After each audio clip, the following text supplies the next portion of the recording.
नमो बुद्धाय मित्रांनो, आपल्या सर्वांचे आपल्या मनपसंत चॅनल मन शांतीवर स्वागत आहे. आपण मिलिंद प्रश्न या ग्रंथाचे वाचन करीत आहोत. चला तर सुरू करूया आजच्या वाचनाला. उपासकांचे 10 गुण. स्थविरांनी मिलिंद राजाची विनंती मान्य करून योग्य शिष्याच्या अंगी 10 गुण असले पाहिजेत म्हणून ते पुढे म्हणाले, महाराज, उपासकांच्या अंगी देखील हे 10 सद्गुण असले पाहिजेत, तरच तो उपासक बनू शकतो. ते 10 गुण असे. 1. उपासकाने आपल्या भिक्षूविषयी पूर्णपणे सहानुभूती बाळगावी. 2. धर्माला सर्वश्रेष्ठ मानावे. 3. भिक्षूस यथाशक्ती दान देण्यास चुकू नये. 4. धर्माचा लोप पावत आहे असे दिसून आल्यास धर्माच्या पुनरुज्जीवनासाठी पराकाष्ठेने प्रयत्न केले पाहिजे. 5. तो त्रिरत्नप्रती योग्य विचारसरणी ठेवीत असतो. 6. असा उपासक केवळ जिज्ञासेपायी सर्वत्र प्रसिद्धी मिळेल म्हणून इतरांच्या मतात न जाता धर्माप्रती व गुरुप्रती एकनिष्ठ राहतो. 7. असा उपासक सतत आपल्या विचारावर व कृतीवर लक्ष ठेवतो. 8. तो शांतता प्रिय असतो. 9. एकतेचा प्रशंसक असतो. आणि 10. असा शिष्य केवळ धर्माचे दिखाऊ अवडंबर माजवीत नाही, तर तो यथार्थाने बुद्ध धर्म व संघाचे ठाई त्याची नितांत श्रद्धा व निष्ठा असते. महाराज, योग्य उपासकांच्या अंगी असणारे हे सर्व 10 सद्गुण आपल्या अंगी विद्यमान आहेत. येणाऱ्या गंडातरापासून धर्माला वाचविण्याचा व धर्माची पुनश्च भरभराट व्हावी म्हणून आपण योग्य दिशेने पावले टाकीत असून त्यासाठी आपली सर्व शक्तिपणास लावित आहात. हे आपल्याकरिता उचित, योग्य आणि खरोखरच शोभण्यासारखे आहे. महाराज, मी आपणास हवे ते प्रश्न विचारण्याची मान्यता देत आहे. आपण कोणतेही प्रश्न विचारा. उपभाग 2. बुद्ध पूजा. आयुष्यमान नागसेनाने मिलिंद राजाला प्रश्न विचारण्याची संमती दिली तेव्हा राजाने अंजलीबद्ध प्रणाम केला व म्हणाला, भन्ते, निरनिराळ्या मतांच्या लोकांचं म्हणणे आहे की भगवान बुद्धांच्या मान सन्मानार्थ केलेली पूजा जर भगवान बुद्ध स्वीकारतात तर त्यांना निर्वाण पदाचा लाभ झाला असे म्हणता येणार नाही आणि ते या संसारात कुठे निश्चितच भटकत असतील. त्यांचे सद्यस्थितीत संसारातील अस्तित्व मुळीच नाकारता येणार नाही. जर हे खरे असेल तर भगवान बुद्ध अगदीच साधारण व्यक्ती झालेत. मग त्यांची पूजा करण्यात अर्थ तो काय? आणि समजा त्यांना जर निर्वाण पद लाभले असेल, संसाराशी आता त्यांचा मुळीच संबंध राहिलेला नसेल आणि ते समस्त स्थितीतून मुक्त झाले असतील, तर त्यांची पूजा करण्यात काय स्वारस्य? कारण ते जर आहेतच नाही तर पूजा करावी कोणाची? त्याचप्रमाणे भगवान बुद्धाला निर्वाण पद मिळाले असे म्हटले तरी प्रश्न सुटत नाही व निर्वाण पद नाही मिळाले असे म्हटले तरी सुद्धा प्रश्न सुटत नाही. त्यामुळे दोन्ही बाजूंनी विवादात सापडलेल्या भगवान बुद्धांची पूजा करण्यात काहीच अर्थ उरत नाही. हा प्रश्न सामान्य बुद्धी असलेल्या माणसाच्या शक्तीच्या पलीकडला आहे. सामान्य लोकांसाठी हा विषय नाही. महान लोकच हा प्रश्न सोडवू शकतात.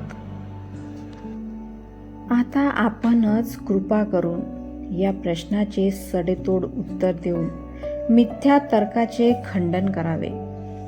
यासाठीच हा प्रश्न आपल्या पुढे ठेवण्यात आला आहे.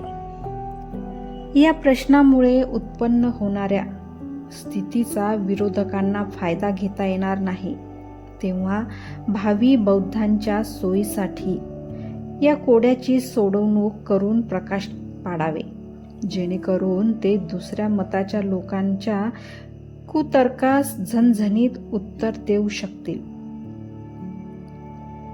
यावर स्थवीर म्हणाले, महाराज, भगवान बुद्धांना महापरिनिर्वाणाचा लाभ झाला हे सूर्यप्रकाशा इतकेच खरे आहे. ते आता कोणत्याही पूजेचा स्वीकार किंवा अस्वीकार मुळीच करीत नाहीत. बोधी वृक्षाखाली बुद्धत्वाची प्राप्ती करून ते या प्रश्नाच्या पलीकडे गेले होते. तेव्हा आता संसारातून पूर्णतः मुक्त होऊन निर्वाण प्राप्त केल्यानंतर प्रश्न उरतोच कुठे?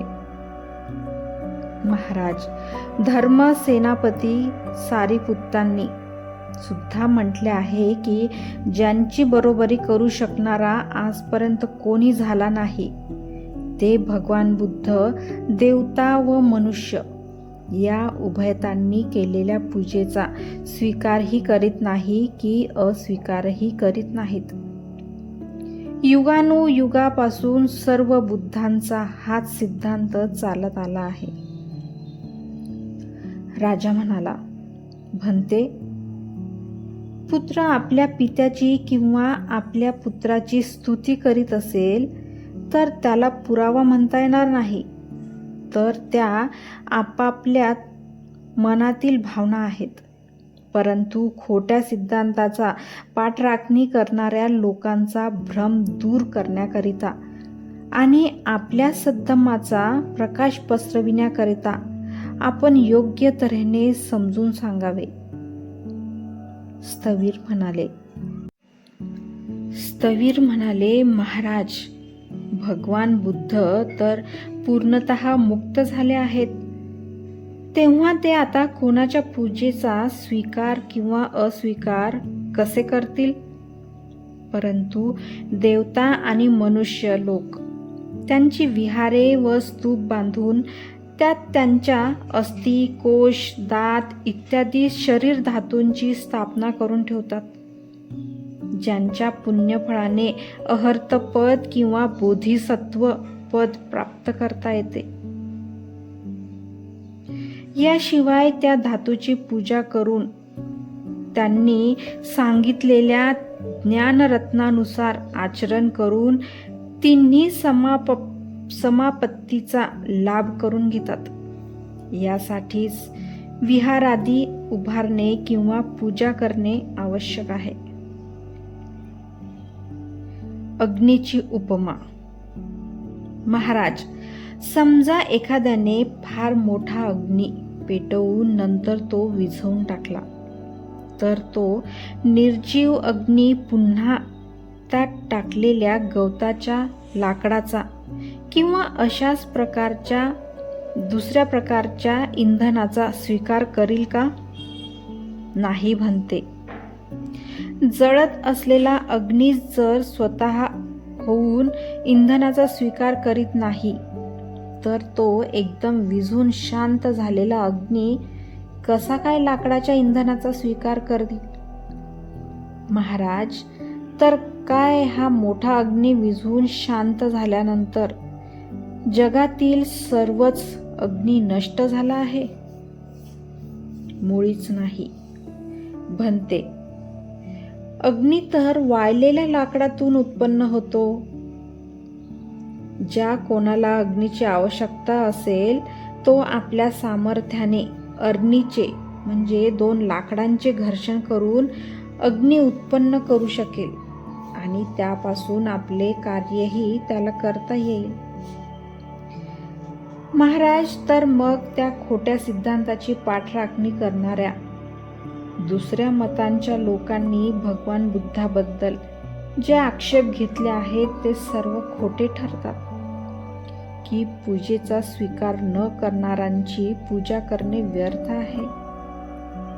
महाराज, जसा तो मोठा अग्नी पेटविण्यात आला तसेच भगवान बुद्ध सुद्धा आपल्या ज्ञान तेजाने या समस्त 10,000 लोक विश्वात विशाल अग्निपुंजासारखे प्रकाशमान झालेत.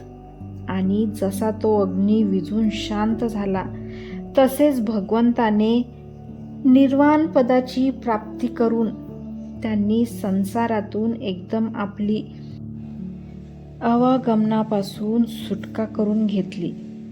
ज्याप्रमाणे पूर्णपणे पेटविलेला अग्नी विझून थंड झाल्यानंतर तो कोणत्याही लाकडादी इंधनास जाळू शकत नाही, तसेच संसारावर महान उपकार करणारे भगवान बुद्ध स्वीकार व अस्वीकार या प्रश्नापासून अगदी मुक्त झालेत.